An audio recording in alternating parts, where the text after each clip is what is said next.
What's going on, YouTube?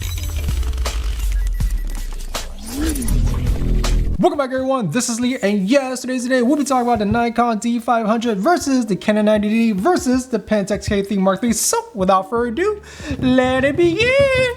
So while many brands have already converted over to mirrorless system, there is still a huge following for APS-C shooters in the DSLR world, and we have the Nikon D500, we have the Canon 90D, and also we got the brand new, yes, you heard me right, the brand new 2021 Pentax K3 Mark III. Now, let's talk about price.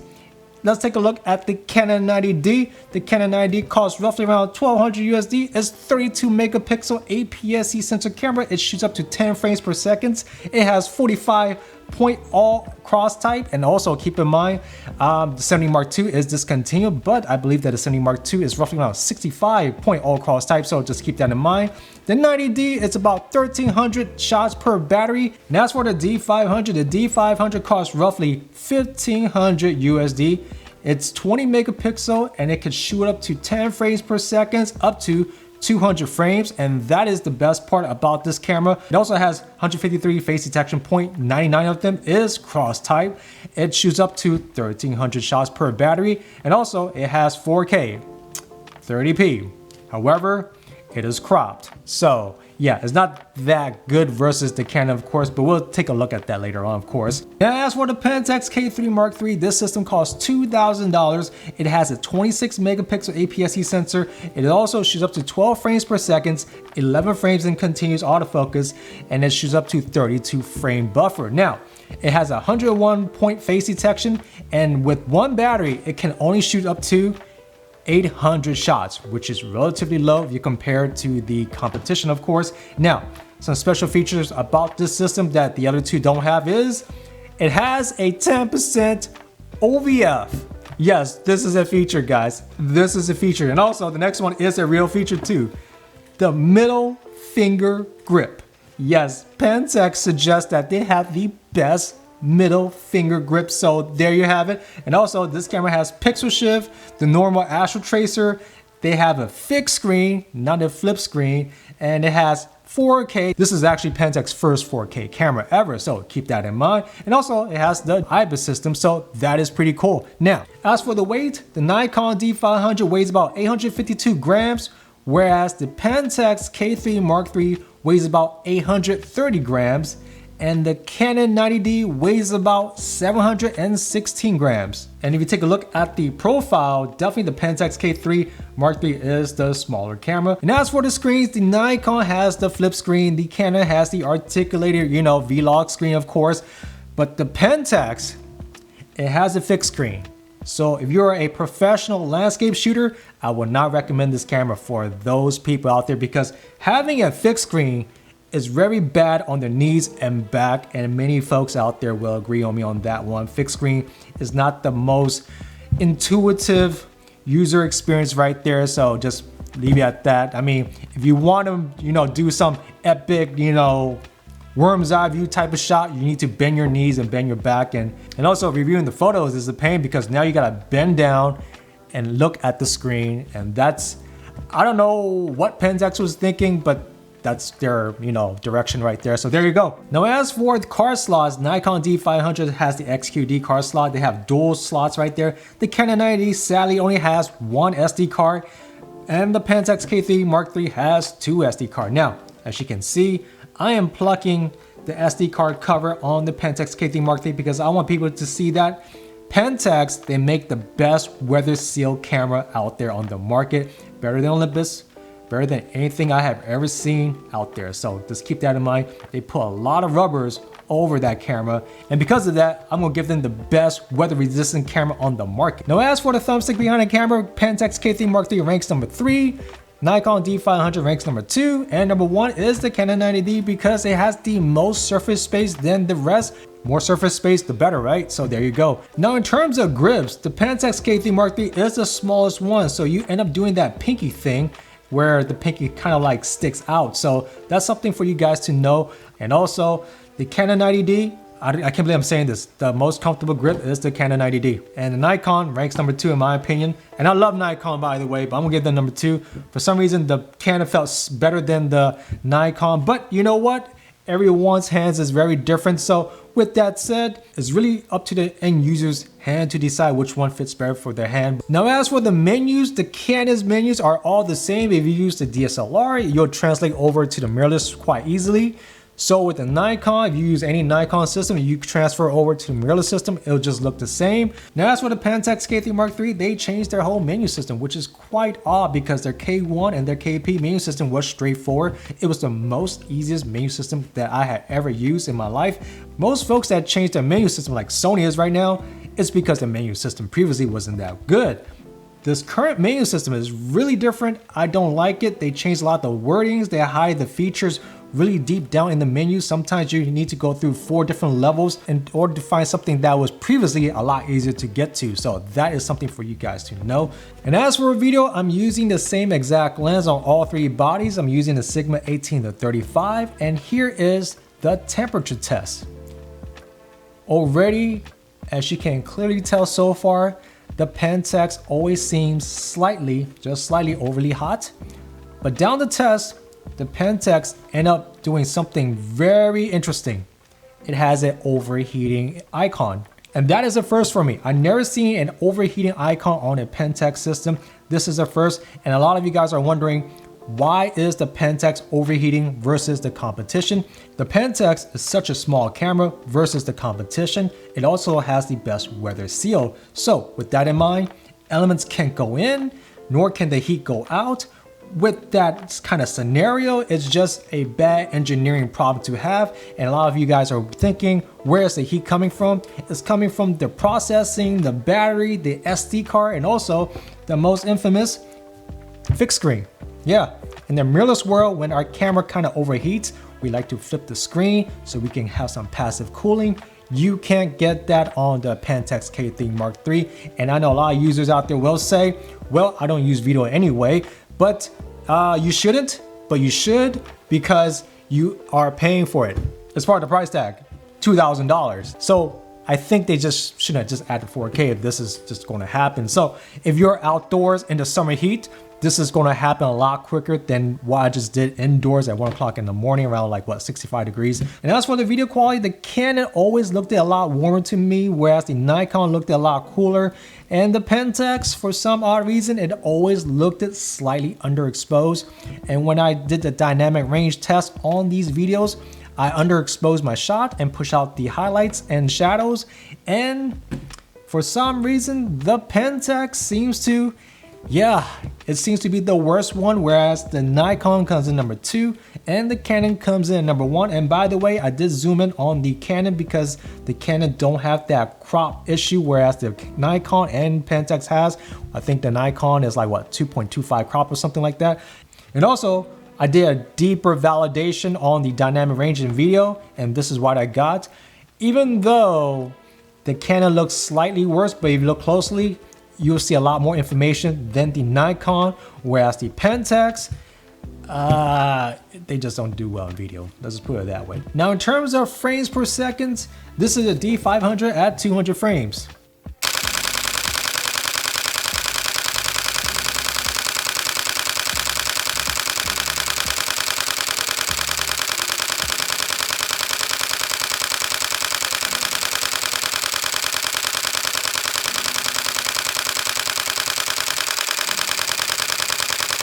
Yeah, it's a big show off. I know, the XQD card, yeah, it's a big show off. Here's the Canon 90D. Remember the rhythm when it buffers. Keep in mind, remember the rhythm when it buffers.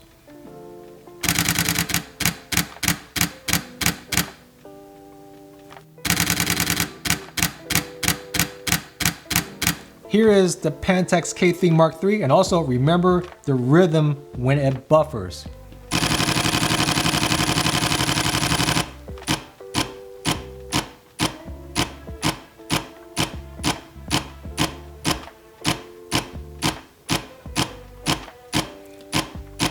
And here is the Canon 90D versus the Pentax K3 Mark III when holding down the shutter at the exact same time. And also I will let go at the exact same time to show you guys how much extra photos will one or the other camera will give you, and this is what you'll get.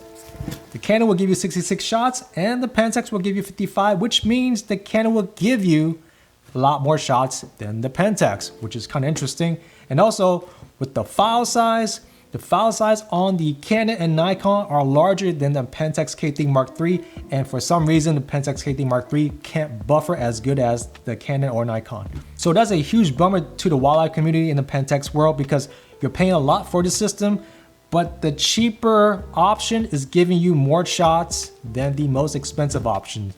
That is that's pretty bad, guys. Here's the Canon 90D side by side. When it buffers, somewhere in the middle it stops shooting, but then the buffer recovers and then it starts to shoot 6-7 shots out the gate, and it goes, you know, back in repetition at that point, right? So that's why the Canon was able to do a lot better than the Pentax. The buffering system in the Canon is a lot advanced than the Pentax. And also with the Nikon D500, the only way you can make this camera stop is by shooting 200 frames continuously. And yeah, that's just really wild, right? So if you are shooting the exact same style on the Pentax K3 or the 90D, the Nikon will definitely recover a lot faster in those scenarios. Now that's also including the hypothetical idea that all three systems has the same autofocus, of course. So yeah, buffering is a big player when it comes to wildlife photography. And speaking about autofocus, definitely number one is Nikon D500.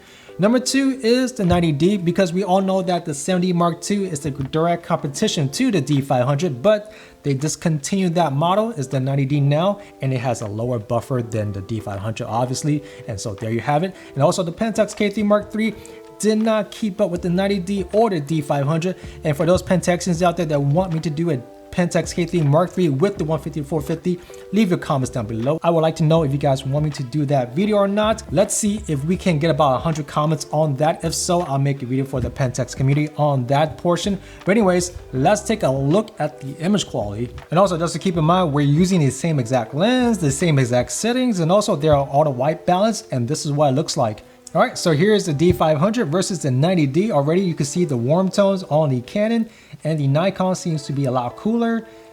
And here's the Pentax versus the Nikon. The Pentax seems to be slightly underexposed. Now here's the Canon versus the Pentax, and the story remains the same. Pentax seems to be slightly underexposed. Here's another scene, Nikon versus the Canon, and it remains the same. The Canon seems to be quite warm, while the Nikon seems to be a lot cooler. Here's the Pentax. Pentax is still slightly underexposed versus the Nikon or the Canon. Here's another scene, and the story remains the same. Canon a lot warmer, Nikon a lot cooler, Pentax a lot underexposed. Here's another test scene, and yeah, Nikon and Canon, you could tell the difference right there. And here's the Pentax, slightly underexposed. That is very interesting in this playground scene, very interesting. Here's also another sample shot outdoors again. It just warmer on the Canon, cooler on the Nikon, and Pentax slightly underexposed with the same exact setting. So just keep all that in mind. So here's a dynamic range portion. The shutter speed is at 4000 and the aperture is at f10. I probably exposed each of these shots to match one another, and this is what it looks like. Here's the Nikon versus the Canon, and as you can tell, it looks more or less the same, right? Not a big difference. Here's the Pentax right here. I exposure compensated well in this scene right here, and it looks more or less the same. Yeah, Nikon and Pentax looks more or less the same.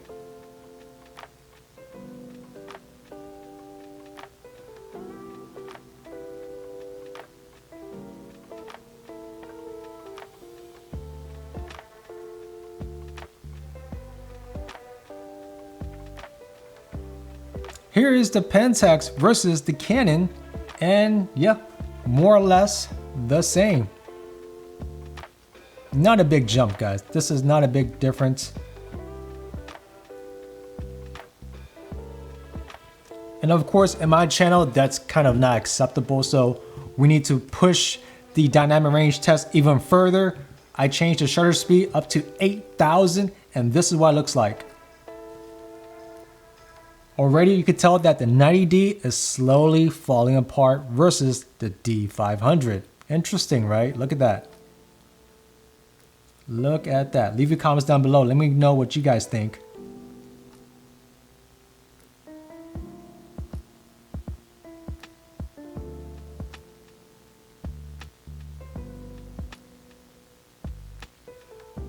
There we go. Here is the Pentax versus the Nikon. Already you could see that the Pentax is shifting colors, and that is not good. That is pretty bad right there. They're shifting colors right there. Look at that. That looks pretty bad right there.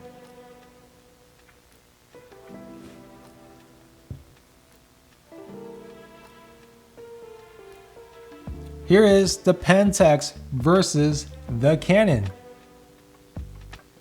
And I'll have to say I'll take the Canon over the Pentax because the Pentax, the color seems to shift slightly purple.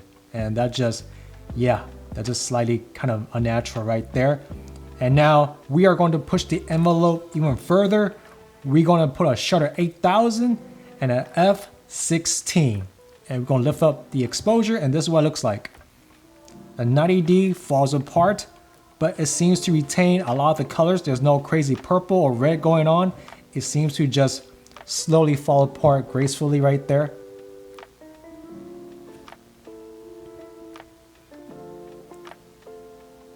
And yeah, look at that. Not too bad. Not usable on the 90D, that's for sure.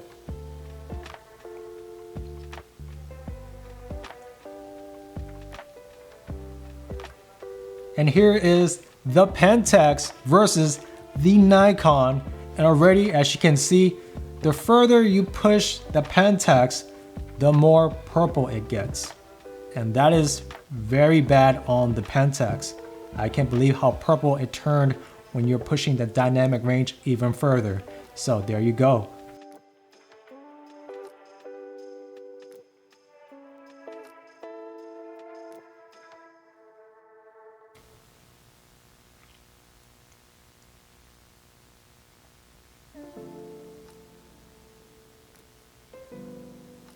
Here is the Canon 90D versus the Pentax K3 Mark III. And already, as you can tell, definitely, I would say that the Canon is doing a lot better retaining the colors, whereas the Pentax just falls apart, which just means that the Pentax is not suitable, in my opinion, for landscape photography or astrophotography. I would definitely prefer the Canon over the Pentax, and definitely the Nikon over the Pentax when it comes to dynamic range, pushing and pulling.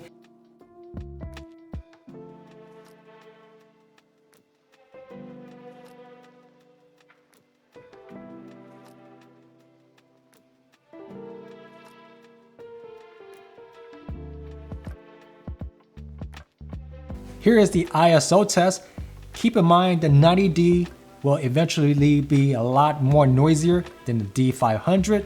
And also, keep a look at the Pentax K3 Mark III. The blacks slowly shifts to purple when you raise the ISO.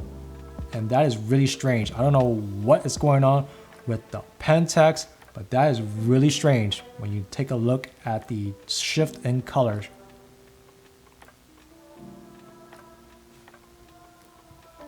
And there you go, look at that. Wild, right? And here's the down sample from 3200. Definitely slightly purple on the Pentax.